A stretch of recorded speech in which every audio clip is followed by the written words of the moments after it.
Transcripts and recordings of the podcast may not be used for any purpose without the direct written permission of the podcast owner.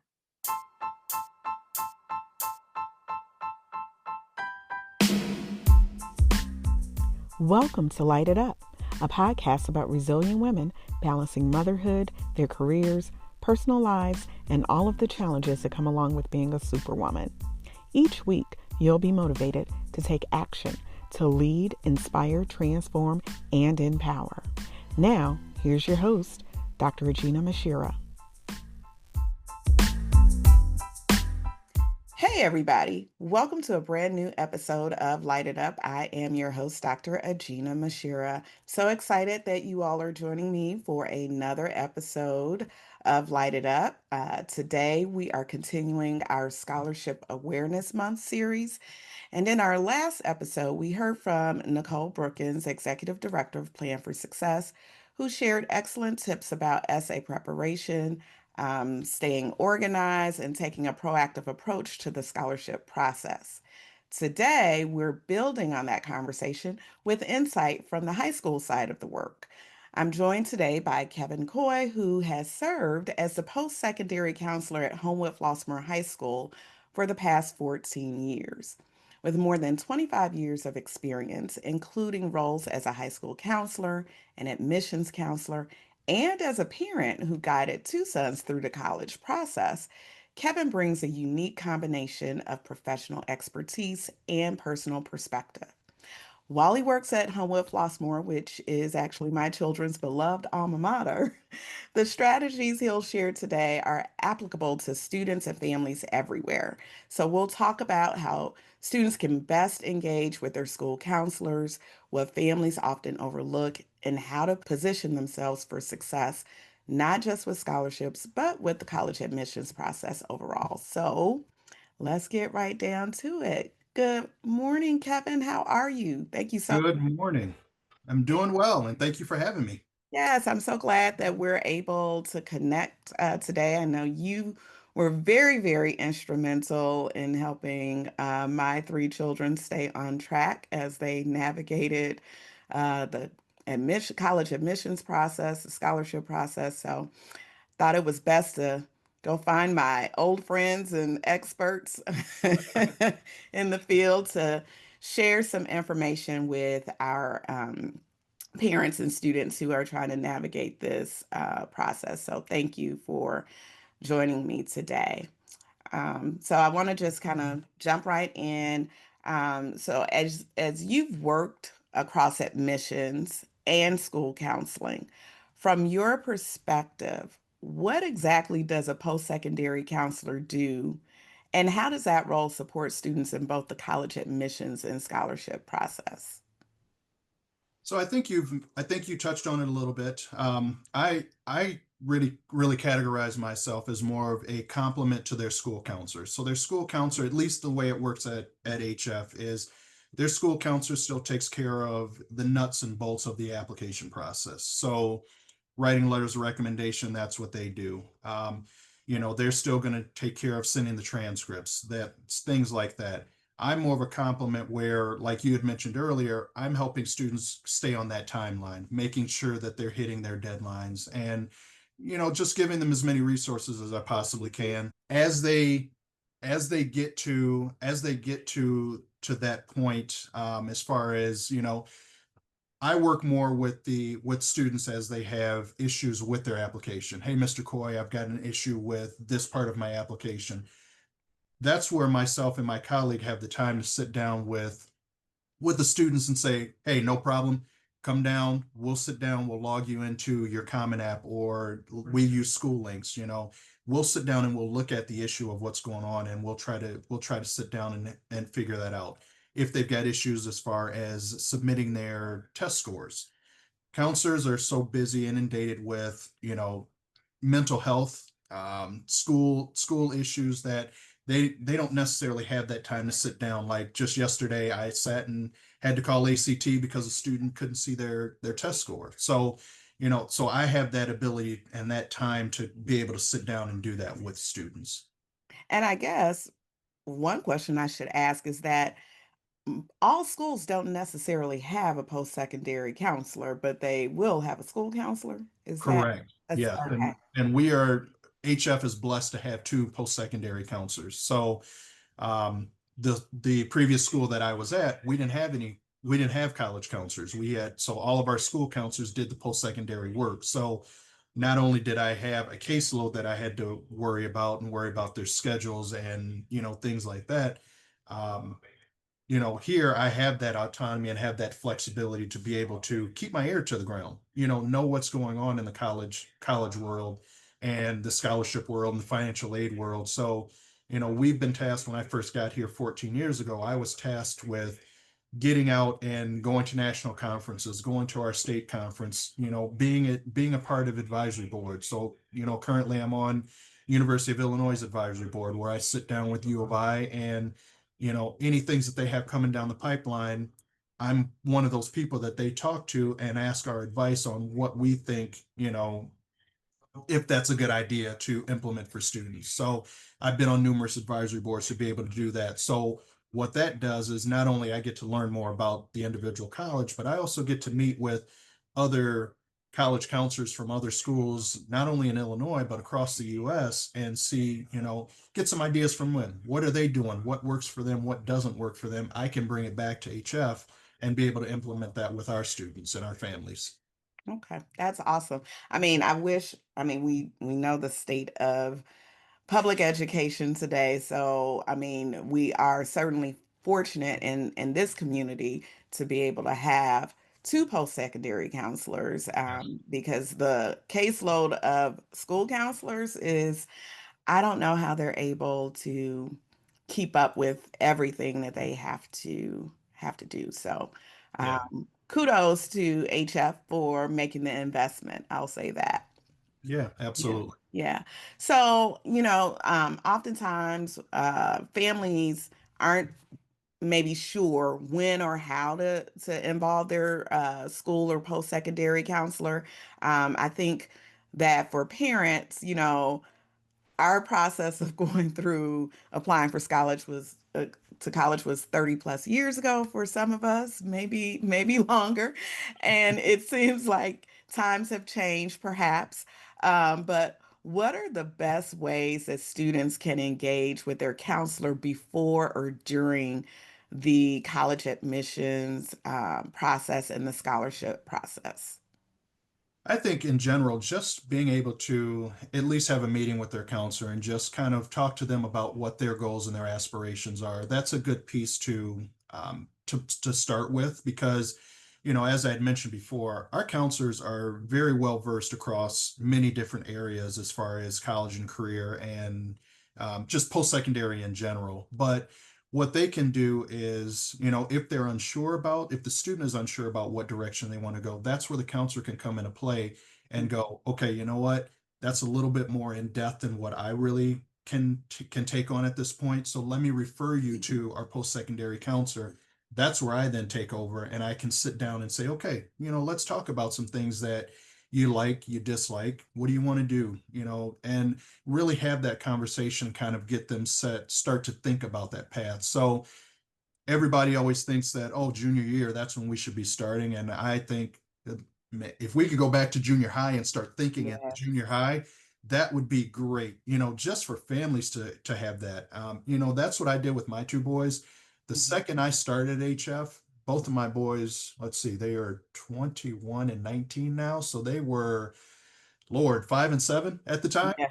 Yeah. And I remember the first summer before, or the summer before I started at HF, we were on college tours because I had to do that for my job. So guess what? I'm bringing my boys along with me because, you know, that might not be what they want to do, but I'm at least going to get them exposed to it. And so they can start thinking about, okay, what are some things that I want to do? So for families, getting involved as early as possible, meeting with the school counselor just to kind of set some plans and some goals. And then, that's where myself and Mr. Kane, my colleague, come into play is that now we can sit down and really start to formulate that plan and start to get some deadlines set and things like that.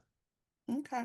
Well, these are really great tips and insight as far as what families and students need to do to really tap into the support system that they already have at the school level. Yes. So now I kind of want to shift to kind of tie in last week's episode and build upon some of the tips related to applying the scholarships and preparing for essays.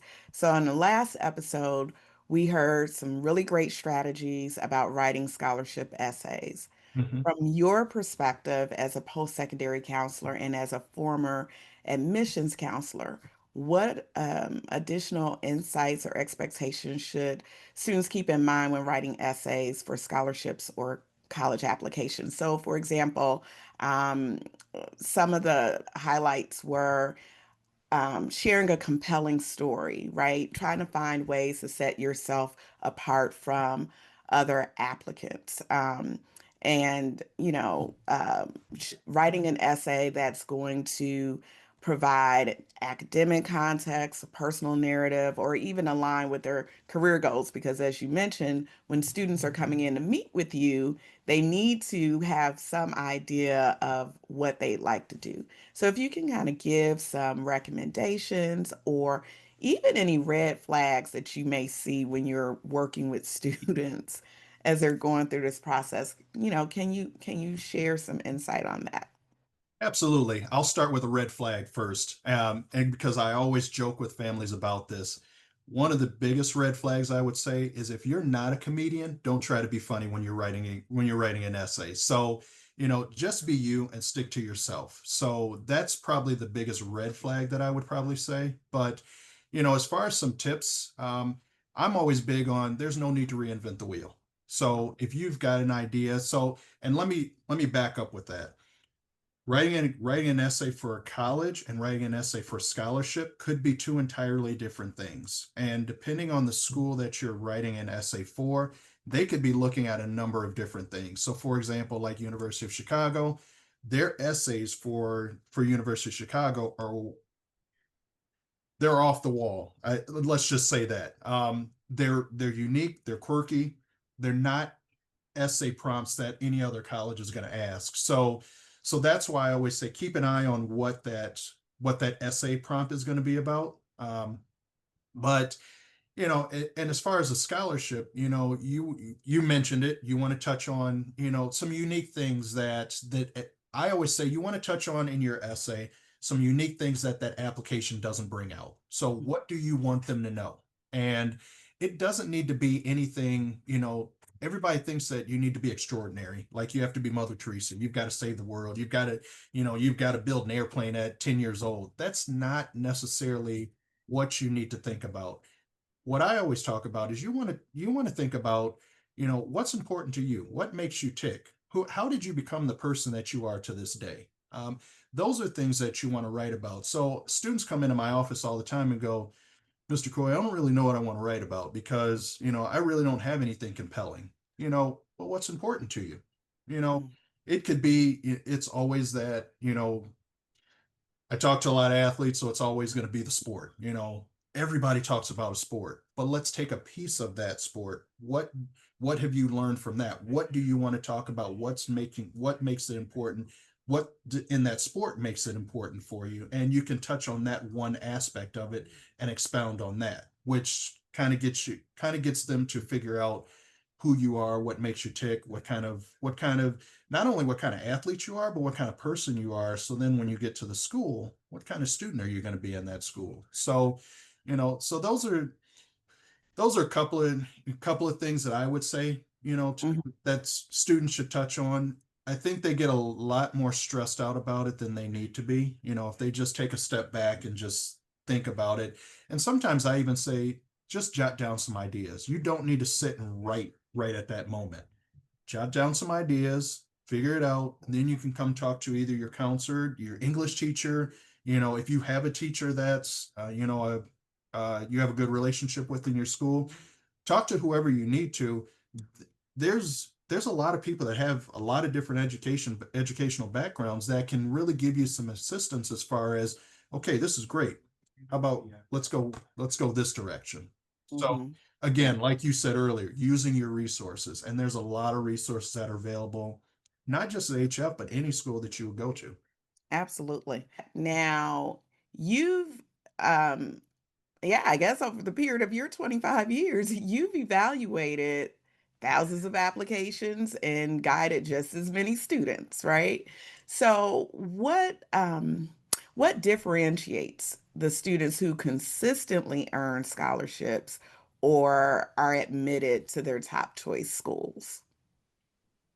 Um, well, you and I kind of touched on it earlier. I think the students that um, are receiving numerous scholarships are ones that are putting in the time and the effort. This scholarship process, and I think we touched on it earlier, families don't realize how daunting of a task this is. And students that are willing to put in the time and the effort are going to receive those scholarships. Like I had joked before, um, the first question I get is if a family comes in and says, I'm looking for schools with full ride.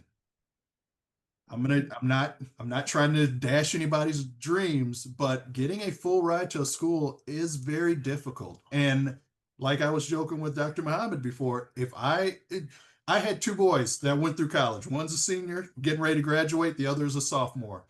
If I knew the inside tip on how to get full ride scholarships, both of my boys would have full ride scholarships, and neither one of them do. But the beautiful thing is, and I was thinking about this last night. A lot Mhm. of families think that, oh, athletics, that's how I'm going to get my scholarships. It is way more harder to get an athletic scholarship than it is an academic scholarship. So if you take the time and the effort to put the education into your son or daughter, they're going to receive an academic scholarship that could be well worth more than what an athletic scholarship is. Music scholarships, talent scholarships. Athletics is a talent, but so is music, so is art. So, put your talents into that area. So, not to get off topic too much, but Mhm. Mhm. those are the type of students that I feel are going to receive numerous scholarships. They are determined, and that transitions to students that are getting into their top end schools as well. They are determined. They know what they want. They're going after it, and they're getting it. So, Yeah. so I think that's probably the biggest differentiation that I can see. Yeah. No, I absolutely agree with you because it is a lot of work, going through the process. And I think, too, it makes me think about the fact that you have to be organized, right? And that's something that I kind of touched upon in the last couple of episodes, that organization was absolutely critical, because as you're going through this process, as a student, you are still in high school. Like you still have your academics, your current academics that you have to keep track with if you're involved in sports or different clubs or what have you. So you've still got to maintain some level of organization. Can you, I guess, from your perspective, because you're inside of the school environment, we're outside of the school environment, right? How should, in terms of being organized and providing some strategies, um, from your perspective, how should students maybe coordinate their organizational system? So if they've got like personal calendars, scholarship trackers, um, with some of those internal timelines and processes of their school counseling office, because students have deadlines that they have to meet for submitting transcripts or requesting letters of recommendation. So if you can kind of touch upon how they can um, keep organized and keep on track where they're meeting those school specific deadlines, and then you know applying that to just the overall organizational process. Um, Spreadsheets are a big thing, and I may be old school with that, but and I'll give you your kudos, Dr. Muhammad, because you were very organized in this process with your children, and I think just having, for me it's easy because you do a spreadsheet and you can track everything. You can track when deadlines are due, what information needs to be included in those applications, just so you can see it. I think students need to see things, Mhm. instead of, that's I think what I've learned over the years is I'll talk a lot. I'll tell them a lot of things, um, but I can tell them and it goes in one ear and out the other. If you start writing it down, now they can actually see it. Mm, And I think for us at HF, we're blessed to be able to use a program called School Links where it kind of, it not kind of, it tracks everything for them. So they can actually see when the deadlines are. But you know, if a family isn't, if a school isn't as blessed to be able to use, you know, a system like School Links, that's where spreadsheets come into play. mhm, Parents, don't be afraid to get involved in your son or daughter's college process because um, they are driving. I always say we're in the car together. They're the drivers, we're all the passengers. But at some point in time, there's times when you got to take over the wheel and lead them a little bit, you know. And I'm a firm believer in that. Dr. Muhammad and I were joking about it before. I really wish some of the things that she used, I would have used on my boys because I tried to give them the independence to be able to do it on their own. And my youngest took advantage of it a little bit more than my oldest did. But mhm, I wasn't on them as much as I should have been. Like I would send them scholarships because obviously, you know, with me being in my role, I can see what scholarships are coming down the pipeline. So I could send them to my students or my kids, but mhm. I wasn't on them to make sure that they were doing them. And Yeah. and luckily my youngest took heed of it a little bit more than my oldest did. So families, don't be afraid to get involved in that and you know really harp on them a little bit. And Mm, I think a piece of advice that I always give families is for my parents, it doesn't necessarily need to be harping on them every single day. My advice to you is set a day, one day out of the week. We had Sunday mornings at 10 o'clock. That's where I would meet with both my boys, you know, when they were going through the process, and we would talk anything and everything college. If I had a question during the week, and my wife usually had questions, but I was like, no, you can't ask any questions until Sunday. So so we go through the week. Now my boys could ask any questions they wanted during the week and we could answer them, but we couldn't ask them any. And then on Sunday, we knew that that's when we all sat and we talked and we set goals for the week. We would go over, okay, what happened this week? Did you take care of this, this, and this? And for parents, you can start to gauge on, okay, where's my child in this process? Are they taking ownership of this, or now do I need to step in? And if you're having multiple meetings where they're not holding up their end of the bargain, now that's when you can jump in and say, okay, you know what, now we're going to start talking every single day because you are not taking ownership of your process. I think what we don't realize is how busy students are during this school time. And this application process, you know, from the months of August till November are rough. And, you know, like Dr. Muhammad was talking about, they're still taking care of their academics, they're taking care of their extracurricular activities. There's a lot of things that they're doing. And now we're throwing on top of them, hey, are you taking care of your college stuff? That is probably the number one question that they are going to be asked when they're out in the world, you know, from family or whoever. What's your plans next year? What are you going to do? What do you, and they get so overwhelmed by it. So if we can take the pressure away a little bit by just focusing on one day, then hopefully that will take the stress away in the families and hopefully work. And I just talked to a parent actually this past week, and I had given them that advice and said, "Hey, how's it been going?" And they said, "Oh, the stress level has gone down so much more. So I appreciate that little advice that you could give us." So that's the piece that I would say as far as that goes. You know, I'm actually thinking about when I first reached out to you. I know it was very early in the process. And you probably thought this woman is absolutely insane. However, what was driving my focus on like getting a jump start was that for me, I was overwhelmed because I had two Yeah. going to college at the same time. And I was just like, this is going to be overwhelming. And I didn't want them to incur the amount of student loan debt. I mean, now where we have the caps on student loans, so obviously students can't take out the amount of loans that we were able to. There was no cap. Right. when we were in school. But I Yep. just knew how much student loan debt I had acquired. I mean, unfortunately, I got those paid off, but that's where my mind was. I didn't want them to incur that amount of debt, and I knew that I was not going into that amount of debt and getting Parent Plus loans. So, Yes. but I will say that the best advice that you gave, you did say pick one day. So I heeded to your advice, picked Sunday, and that's when we could talk about all things scholarship. So I will say that you saved my children.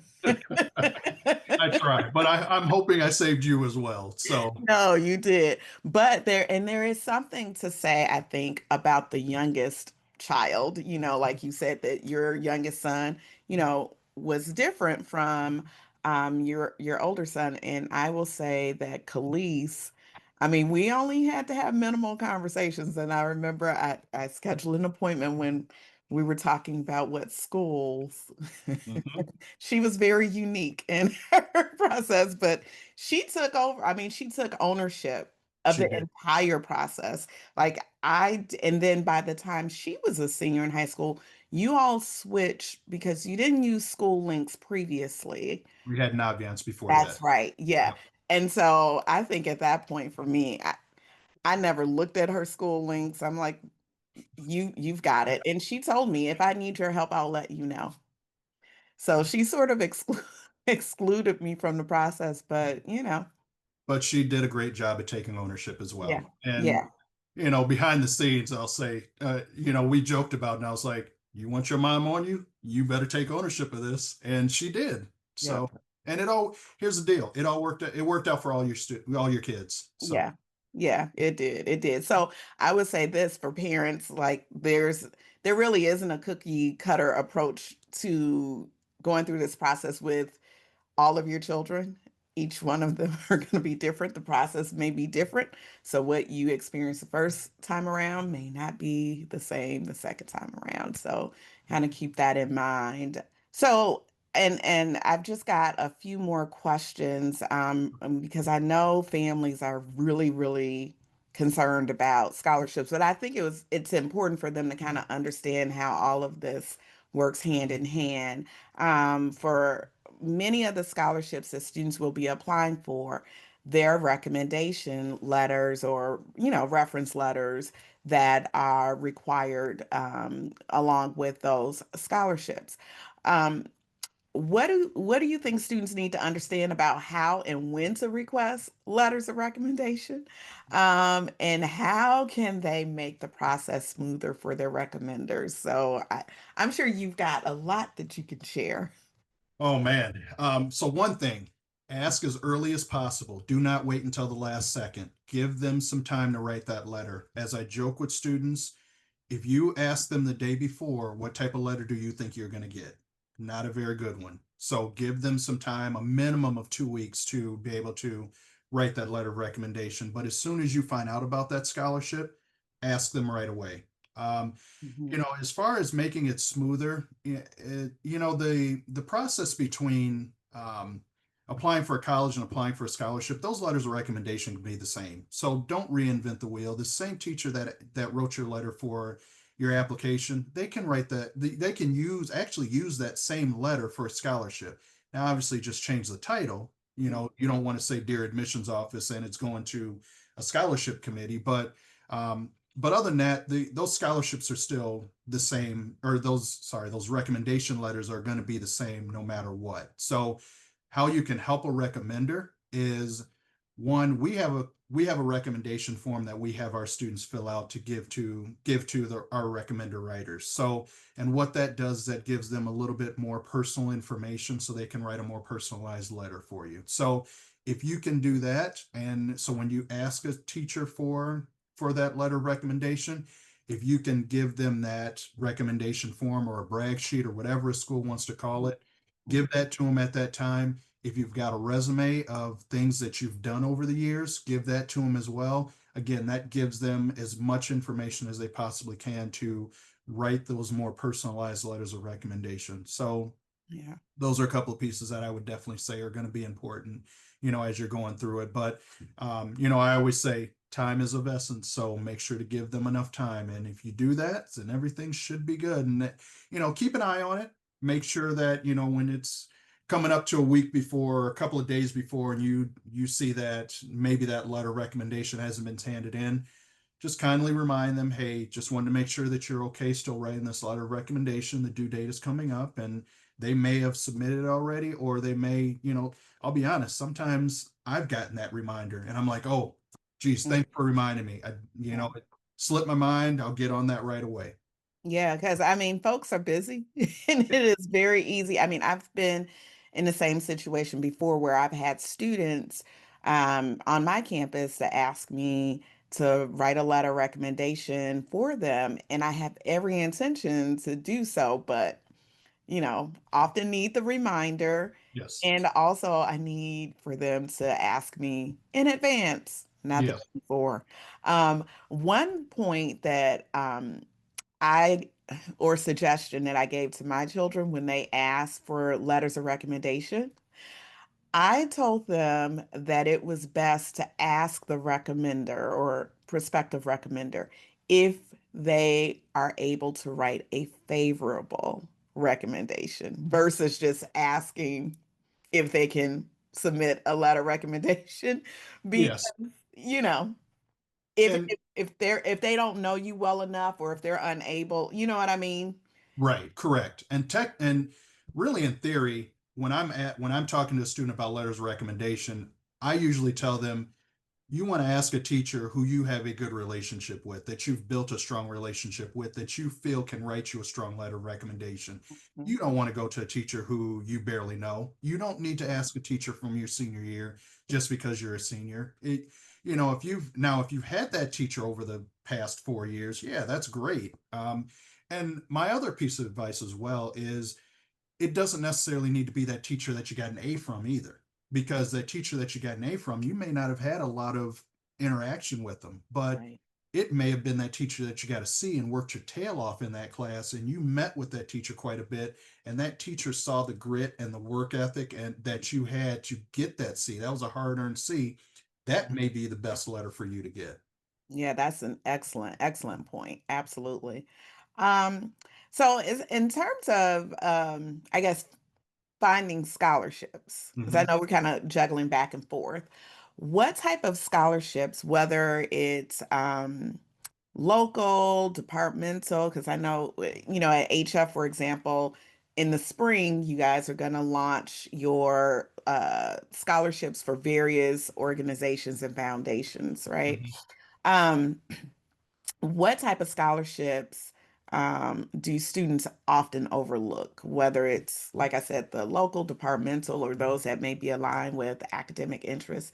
And how can families find those scholarships if there are some more so than others that, you know, students may ignore or not consider applying for? I would say probably the biggest one that students ignore are the small dollar scholarships, the scholarships for like $250. And well, that's not worth my time. Well, the way that me and Mr. Kane explained it is, let's say it takes you an hour to write that to take care of that application, and you get that $250 scholarship. That's like you being paid $250 an hour.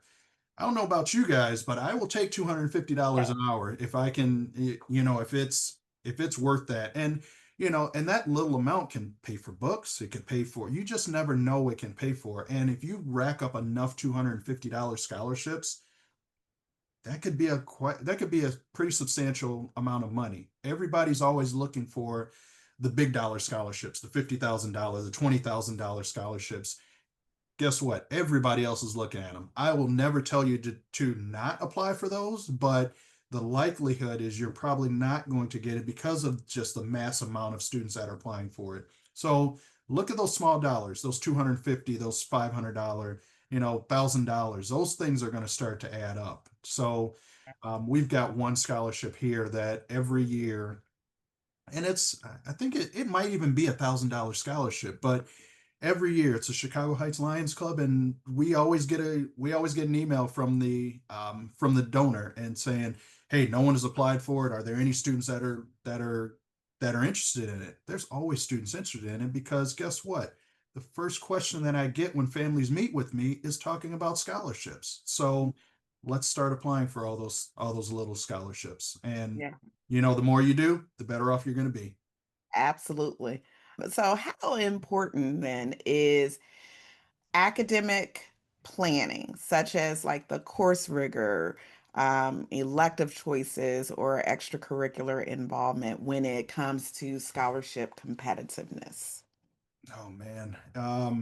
It depends on the school and depends on the scholarship because some schools will look at that rigor, what type of courses that you're taking. Other schools will just say, you've got this GPA, this test score, all right, you're good. And because of that GPA and test score, you're going to receive this scholarship. So I think that's the battle that we get into, and I don't want to jump on my soapbox too much, but as a parent, we're always looking at, as a school, we want to look at, you want to take challenging classes because you want to be prepared for college. But from the parent's mindset, we want to get the highest GPA because that's typically where the scholarship dollars come from. So it's kind of it's a double-edged sword. It's a tight line that you're walking as your son or daughter is going through high school because you know we want them to be challenged, but we also want them to get the high GPA because, and I'll be honest with you, I extracurriculars are going to come into play when an admissions office is looking at certain things that they're involved in, and there might be a scholarship that's available for someone that's involved in that. I always think about fencing, for example, very unique, but a lot of colleges, a lot of your higher end colleges love students that are involved in fencing. So that piece could come into play. But over my years of working through this, when you look at it, what they are looking at least for scholarship purposes, is they're looking at that GPA. So there's not much look into, okay, they've got this GPA, but they've got honors and AP classes, so we're going to give them a little bit more scholarship dollar. No, they're looking at, this is what GPA they have, this is what scholarship dollar they're going to come with. So that's the hard part because the scholarships are looking at the GPA, but the college may be looking at the course of curriculum. And so depending on what type of schools you're looking at, you may have a 4.0 GPA, but be taking CP level classes. That may not be enough to get into some of your high end schools. Got it. Okay. As we begin to wind down, I want to talk about mindset briefly because that I think that's that's key to this whole process. So because you've walked so many students through the highs and lows of this journey, applying to school and applying for scholarships. You've seen students get overwhelmed. They're often possibly intimidated by the process or even discouraged. How do you coach students through the process so that they stay engaged in the process? Because it could be easy to just give up just due to how overwhelmingly stressful this process is. So, how do you coach students through? Um, Boy, that's a tough one because you're right. I do see the full gambit of different students. I'll see the motivated students. I'll see the students that almost like that imposter syndrome. I don't belong. Mhm. I'll see students that are unmotivated. And I tend to do, my strategy depends on that type of student that I come across. So a lot of the time, but I will say probably my most general way of doing it is I try to be more laid back about this process. I try not to stress them out too much by saying, "Oh my God, you got to do all this stuff." I'm more of, all right, here's how the process is going to look, and here's some things that you need to do, and but always know that I'm going to be here to help you through that process. So, and I'm always honest with them. I believe I was pretty honest with you as we were going through this process, and um, I will always tell them, hey, there's going to be points in this process where it's going to be stressful. So I'm not going to say this is going to be an easy process, but if you start things early enough, this will be less stressful than if you wait until the last possible second. So that's pretty much the common theme that I will probably give to most of my students as I'm going through this.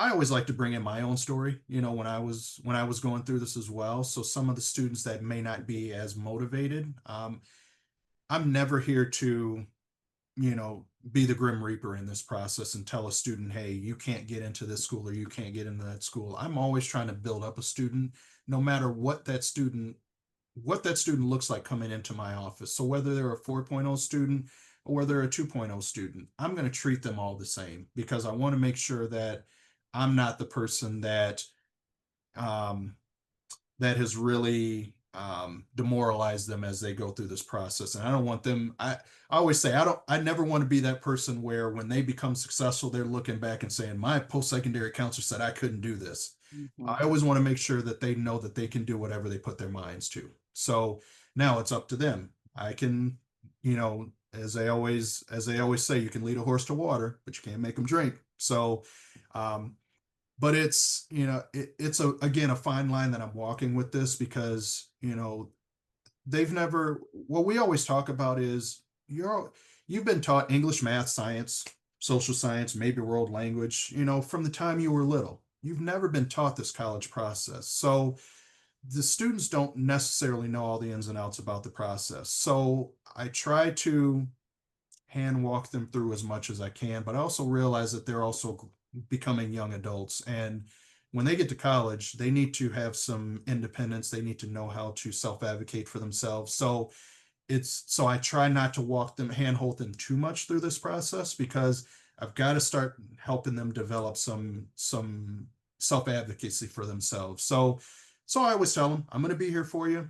You've got to reach out to me if you're lost. I don't know if you're lost when you're going through this process. So um, the self motive or the unmotivated students are always the hardest to work with because I can talk to them till I'm blue in the face, and that's hard for me to do. But until they get the motivation that they're ready to do this, they're not going to do it. So it could be a matter of just having small meetings with them and just talking to them and just saying, hey, how are things going? Hey, how are you? Let's start this one process. Let's do this. Okay, see how easy that was to work through the Common App? Okay, now let's add a college in. Okay, that was pretty easy. Now let's add a little bit more. I think once I can get a student to submit their first application, then the rest kind of flows from there. So, and then there's others that I feel like a lot of my job is more validation. I think a lot of the families know what they're doing. I think they just need validation from me. Mhm. A number of the families, they know this process. They know what they need to do. And if I can be there for that validation, that's perfectly fine. What I always worry about and what I like working with are the students um, who are struggling through this process, who might not, those middle of the road students, those are the ones I like working with, the ones that might not step out and ask for help. Those are the ones that I want to try to get to and say, hey, I'm not as intimidating as it may appear. So come see me, let's work on this because I want to make sure. And again, I know a lot of this is about college, but my title is post-secondary, so I want to make sure that students have just a plan. And it doesn't Yeah. matter if it's 2 year, 4 year military workforce, trades, whatever they want to do. I want to make sure that they have a plan because, as I talk to the students, when you graduate and walk across that stage from any high school, if you don't have a plan, what's happening? More than likely, they're walking the streets and things don't happen. Good things don't happen when you're walking the streets. Right, right, absolutely.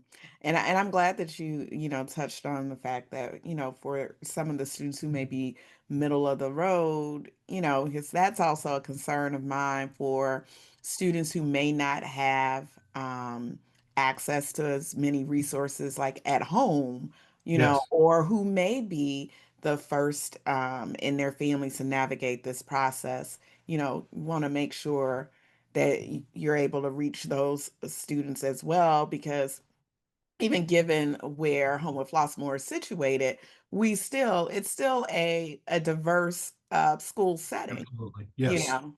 So And I think that's a good piece of advice as well. I would say is, if this is your first time through it, be honest with your school counselor or your post-secondary counselor and let them know, hey, this is our first going through it, or the student, hey, I'm a first gen student going through this. Because I know for me, that's a flag that pops up right away. Okay, I've got to handle this one a little bit different than I handle other families. Right. So, Yeah, yeah. All right. Well, as we close out, I want to make sure that we leave, our viewers and listeners with some concrete next steps. So, if you could give students and parents 3 tips that every family should walk away with, no matter where they attend school, what would they be? start early in the process. Um, for the parents, don't hesitate to get involved in this process. And for students, be organized. Well, I should say for students and parents, be organized with this process as well. Okay. And then what is one action a student or parent can take tonight after listening to this episode to move the scholarship or the admissions process forward? Well, for the scout or for the admissions, if you haven't submitted your applications yet, hit submit. That is definitely one. And for scholarships, I would say right now set a goal of how many scholarships you'd like to apply for per week. So it could be 5 per week that you want to apply for. And then as you get further into the year, maybe it's, or I should say maybe after winter break, maybe it's now, okay, I want to bump this up a little bit. Now I want to apply for 8 to 10 at 10 scholarships per week. So again, as myself and Dr. Muhammad were talking about, the more scholarships you apply for, the more opportunities you're going to get. So if you can set a goal of applying for so many scholarships per week, that starts to add up. All right. And then my final question is basically, because we're kind of middle of the road with Scholarship Awareness Month, going towards the end of November. But what final words of encouragement or wisdom would you offer to families who are committed to navigating this process successfully? I think you kind of touched on it, but if you can, Uh, well, just, continue to be committed to the process, I would say. Getting involved, like I told parents, getting involved in that process. Don't be afraid to get involved in that process. But students, don't be afraid to take the wheel and lead this process as well. So, as we had talked about earlier, maybe setting one day out of the week to meet, that would be a good thing. So, um, but this process can be daunting, but if you take it step by step, it should hopefully be a little less daunting for you. So, just apply for any and every scholarship that you possibly can. They're all out there. You just never know. I always say to my families, if you're thinking of coming to ask me about a certain scholarship, Google it, because that's the first thing that I'm going to do. Hey, Mr. Coy, is there a scholarship for such and such? I'm gonna jump on Google and I'm gonna type it out and see if there's a scholarship. Hey, guess what? There is a scholarship. So I'm not the magician in this whole thing where I just swing a magic wand and all of a sudden all these scholarships appear. I'm just like you guys. I'm searching just like everybody else is. So search for any and every scholarship that you can. I think for families out there, if you're always never pay for a scholarship service, that shouldn't be something that you do. Hopefully your high school should be able to help you with that scholarship process and give you the same scholarships that a scholarship service that you would pay for would give you. So, but if you feel like there's a scholarship service that is a little bit leery, reach out to your high school and ask them about it. Hopefully they know some information. If they don't, they're going to do some research on it and get back to you. well, I thank you. You've provided just a comprehensive plan and strategy for students and families. So I thank you for taking the time to talk to me today about this whole process. And thank you again for all of your help as I was going through the process. So glad that it's over, but not over. Because as we've stated, the scholarship application process never ends. Yes, it never ends. That is a good point. Can I throw that one out there that you and Yes. I were talking about? Yes. When a student gets to college, that process does not stop. There are scholarships for sophomores, juniors, seniors in high school and college. So, you know, go in there and get familiar with your financial aid rep. There's always a counselor, the financial aid counselor who works with your file. Have your student, not the parent, the student go in and introduce themselves. And, as I told my youngest, you go in and maybe ask them at first, hey, have I filled out all the information that I need to fill out? By the way, are there any scholarships that are still available? They may say, hey, there may be some scholarships, go check this site. Go back second semester. Hey, I just filed, or I filed my FAFSA. I'm getting ready for next year. Are there any scholarships that I can possibly apply for? First semester, first couple of weeks in that second year, go back in, same person. Hey, just want to stop in, want to make sure that all my information is filled out correctly. Hey, by the way, are there any other scholarships available? Maybe at that time, as Mr. Kane jokes about, if you have a specialty, you can make some good cookies or something like that. Bring in some cookies for them. And then that second semester of that sophomore year, stop back in. As you notice, this is starting to repeat. At some point in time, that's your student is going to walk in and check in with that financial aid counselor, and they're going to have a scholarship waiting for them. Because as I've learned, the students that get scholarships are the students that are known by the faculty on staff on the campus. So the students that they don't know, they're not getting that scholarship. So make yourself known. Such excellent points. Such excellent points, because I can tell you from my work on a college campus, that is absolutely true because it's about relationship building and folks knowing who they can share. I mean, though it's the information for scholarships may be out there for everyone, but you may get a donor who Yeah, says, I'm looking for a specific, student that absolutely. meets this criteria. And if you have engaged with faculty, staff on campus, you just never know Yep. that may open up the doors to a scholarship. So And worst case scenario, if a scholarship doesn't come out of it, you've just made another connection that could help you down the line in life. that's right, because you'll need a letter of recommendation for something, whether it's grad school or employment. Bingo. Yep. Well, thank you so much, Mr. Coy, for joining me today on this episode of Light It Up. And for those of you who have tuned in, thank you so much for supporting the podcast. Remember to like, share, and subscribe to Light It Up Podcast. Share this episode with a family member or friend who needs the information. Make sure you check me out next week to see what very interesting guests I may have on the podcast. So until next time, remember to continue to light it up and shine bright like a diamond.